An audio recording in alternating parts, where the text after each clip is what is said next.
Wenye wanataka kunivuta kwa siasa ndio watafute njia ya kunimaliza, sitaingia kwa siasa. Lakini 2027 mwezi wa 3 nitakuwa kwa hiyo siasa.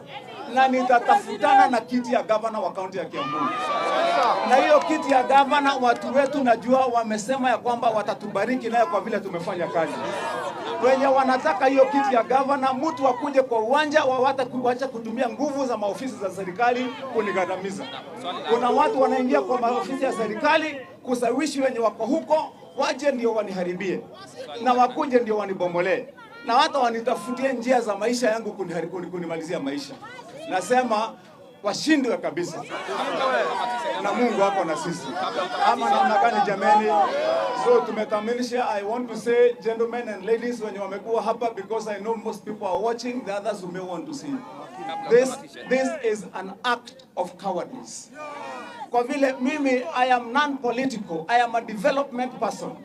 This is intended to silence me and to remove me from my development agenda, so that I can become just like anybody else who has no name. But I have made a decision that I'm going to work for the people of Kiambu completely, without a single word of politics until 2027. But that does not mean that I will not run for governor. I will be the governor of Kiambu, God willing. And the people of Kiambu have decided that because of the work that we are doing, they are going to give us this seat back. Na kwa hivyo mtupata Nairobi, mtutafute wapi, sisi tutahakikisha kwamba kazi yetu ndio itaongea. Mikono hamutatukata. Our vehicles you have demolished, you have destroyed even my wife's car, you have destroyed even my business vehicles here, you destroyed other small businesses for other people. Tafadhali, I want to tell you that you have not cut our hands. We will work. Na kwa hivyo swali moja tu. Iwapo kulikuwa na notisi kwamba shamba la Reynolds limepata notisi uweze kuondoka, na pili ile gharama ama kile ambacho mmekadiria, hasara ambayo mmekadiria, na kama iwapo mlipata notisi. Niseme ya kwamba kwa hiyo swali yenye imeulizwa hapa, kwa hii mahali there was never even one single day a notice. Even one time. Hakuna notice, na kama mtu ako naye aseme ako naye.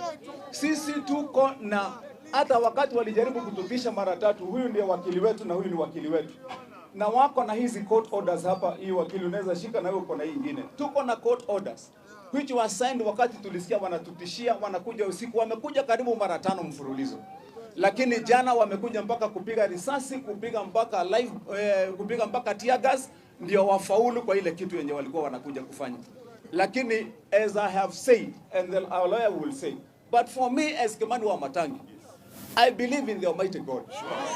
Na nimewaambia ya kwamba he will fight for me and he will fight for us and we shall succeed. Hata mkitupiga vita ngani, Mungu wako. Wakili yako hapa anaweza kusema moja, ndio watu nilimpatia wakili. Roho ndio hiyo. Roho ndio hiyo. Hebu tuone wanasema roho ndio hiyo. Mzenya kazi ndio hiyo. Na roho ndio hiyo. Haya, tuende kazi wakili, nataka tuone kuhusiana na mambo ya notice na mambo ya kotini kama mmoja. Habari zenu? Kitambulisho pia ifanye. Weka on nani? Weka on hiyo nyingine. Ni sawa tu. Habari zenu? Kwa majina naitwa Duncan Okach. Mimi na mwenzangu my senior Mr. Ligunya tulipatiwa instructions, si na governor pekee, ila wale ambao wanafanya biashara hapa. Na wakati ambapo walituambia, walisema kuna ile tetesi ambayo ni kama watu wanataka kuwaingilia. Tuliangalia tukasema hakuna notisi. Kisheria lazima upatiwe notisi. Na hata kama hawakupatiana notisi, tuliweza kwenda kotini. Na hii koti ilipatiana amri yake mwaka wa 2019. Na ikasema kitu chochote hapa kisiguzwe. Na kwa hakika wakati hii serikali ilikuwa inachukua ushukani 2022, sisi kama mawakili tulifurahi sana. Kwa sababu hii serikali ilikuwa tumeambiwa ya kwamba ni inachukuliwa na wale watu ambao walikuwa wamenyanyaswa. Na wakakuja wakasema hawatanyanyasa mtu. Hii serikali ilikuja ikatuambia ya kwamba wanaomba Mungu huyu mmoja mwenye nyinyi mnaomba. Kwa hivyo wanasikia uchungu hii moja yenye mmesikia leo. Na tuliambiwa kama mawakili, mambo ya kutoheshimu amri za koti imekwisha. Na siku hiyo hiyo rais wetu alipoapishwa alienda na hata akatia sahihi, akaweza kuweka majaji siku hiyo hiyo, na akasema koti lazima iheshimike. Kwa hivyo hata wakati tulipata hizi orders za koti, tulishtuka wakati ambapo bado tunaona walikuwa wanazunguka hapa wanataka kubomoa. Tukaenda tena hapo jana asubuhi, koti iliweza kutoa order nyingine, na ikatoa wakati ambapo mawakili wa railways walikuwa, mawakili wa polisi walikuwa, na wakaambiwa wamepatiwa order ya kwamba si hata ati wasibomoe, wasikaribie hapa, wasisumbue mtu yote anakuja hapa. Kwa nini? Kwa sababu ukikuja kubomoa hivyo, haubomoi kwa sababu ya gavana. Hata gavana si ati anafaidika sana na hii. Ni wale watu ambao leo hawatakuwa na pesa, hawatakuwa na unga. Na ndiposa sisi kama mawakili tulienda kotini kutetea hao. Na ndiposa tuko na uchungu sana wakati ambapo tumebaki na makaratasi.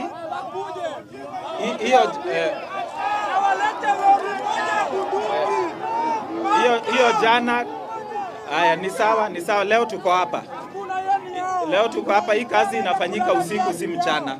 Kwa hivyo wakati ambapo tumepata hizi karatasi ambazo tuko nazo, tuliweza kwenda pia na ikasaviwa, na mwenzangu ataonyesha walienda and they actually received. Kwa hivyo hakuna mtu atasema ya kwamba amekuja hapa na kabomoa bila kujua ya kwamba koti imepatiana amri. And whenever the rule of law is not respected in a country, you do not have a country. And today it is not just about this matter. Kama wanaweza bomolea gavana ambaye ako kiti sahi, je, wewe ukikuja hata kwetu tukue na orders hata 10, itakuwa ya kazi gani? Kwa nini basi tuwe na majaji ambapo leo tunafanya interviews za kuweka majaji kotini na tuwalipe mamilioni ya fedha kama kazi yao haiheshimiki? Kama ingekuwa kuheshimu katiba, hata rais mwenyewe hangekuwa kwa kiti, kwa sababu alishinda akiwa opposition, na akakuja kwa sababu ya ile heshima ya sheria na katiba yetu. Kwa hivyo wakati katiba inakiukwa ni jambo mbaya sana. Kwa hivyo wakati huu sisi tutafanya ile ambayo tunafaa kufanya, tutaenda kotini, tutapeleka malalamiko, koti itatoa oda yake, tutangoja pia tuone kama wataheshimu ama wataheshimu. Lakini kuteseka ni kwa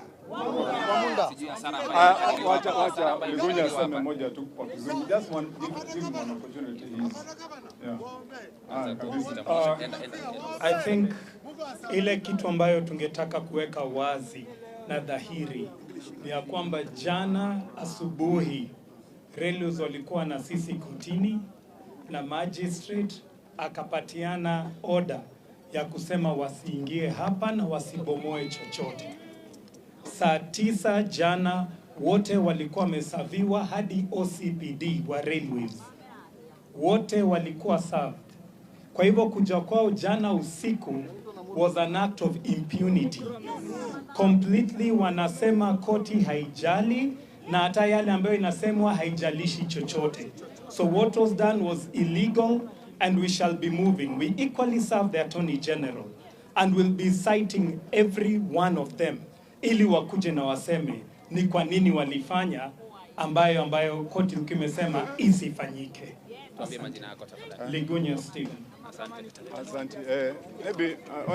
Wacha niseme moja mwisho tu. Kwa vile ni muhimu watu waelewe ile safari ambaye, na nasikia vijana wengine hapa wenye tumesaidia hapa kupata kazi. Hapa kuna kujanga vijana zaidi ya 40 kila siku wakikaa hapa kutafuta kazi na wanapata kazi. Kuna kuanga wasichana wengine hapa wanafanya kazi huko kwa hizo tu salon, wengine ni waiters, wengine wote hawana kazi. Hii safari itakwisha vile nimesema, kwa mapenzi yake Mwenyezi Mungu, na itaisha vizuri kwa vile Mungu ako upande. Ile mbio mimi nimepelekwa, na nimesema niseme hivyo kwa vile mtu asione kama hii masaibu imeanzisha hapa. Mimi nimekuwa kwa koti, nimekuwa kotini kila saa. Account za watu relatives wangu zote zilikuwa frozen, zilienda huko zikazimwa. Ndio hata nikishikwa ama nifanye nini, hakuna mtu anaweza kunitolea mkono. Tumeteseka na hao watu. Sasa baada ya hiyo Mnaona tena walikuja huko kila siku, nimekuwa na wageni huko, watu wa EACC, watu wa nani, kila saa kwa nyumba yangu, kwa ofisi, ndio kazi zifanyike. Baada ya hiyo tena mambo ya mateso ya siasa, mtu ambaye anafuata, na siku hizi kila mtu anaona, nikienda hata kwa mikutano watu wanaletwa wa kunipigia kelele, na ndio ikae kama mimi sina namna kwenye ground. Lakini sasa baada hiyo yote, na mpaka atakutukua risasi kwa nyumba, sasa imekuja mpaka Nairobi kutoka Kiambu, ndio sasa hapa nimalizwe kibiashara. Nasema haitawezekana kwa vile Mungu ako juu, na Mungu tutafaulu kwa vile Mungu ako na sisi. Nataka niwashukuru nyinyi wote, watu wa Nairobi, watu wa Kiambu, watu wa Kenya wote ambao wametembea hapa. Nishukuru wachungaji wetu. Wachungaji wetu hapa ni wengi ambao wamekuja kuomba na sisi. Niseme asante kwa mawakili wetu, kwa waheshimiwa ambao wanajua tunafanya kazi kwa bidii kule kaunti ya Kiambu ambao tuko nao. Niseme pia hata nyinyi asanteni. Na tutafaulu. Mungu wako na sisi, na msiwe na wasiwasi. Nasema asanteni jamani. Hasara ambayo umekadiria, the value of this property.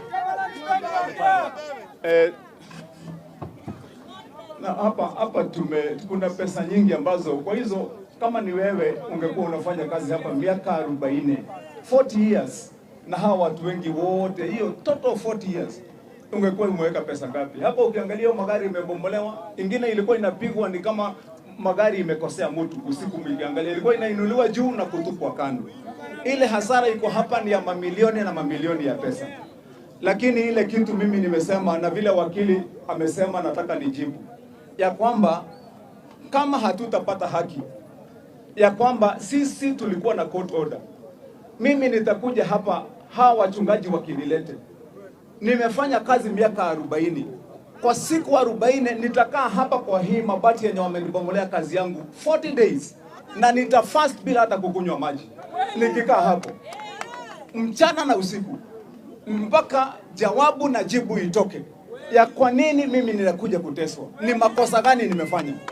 Kama sitambua ni makosa gani, basi nyinyi mtakuja kunitoa hapo.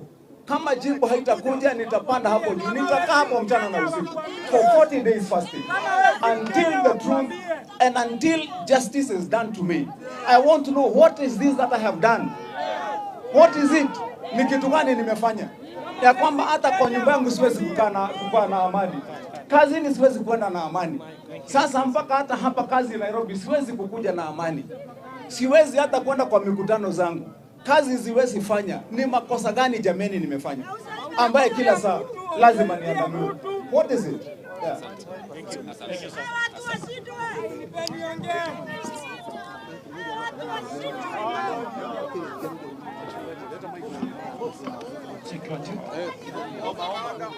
Basi naomba tuweze kujiandaa kuomba, lakini kabla niombe. Malizia tu tafadhali.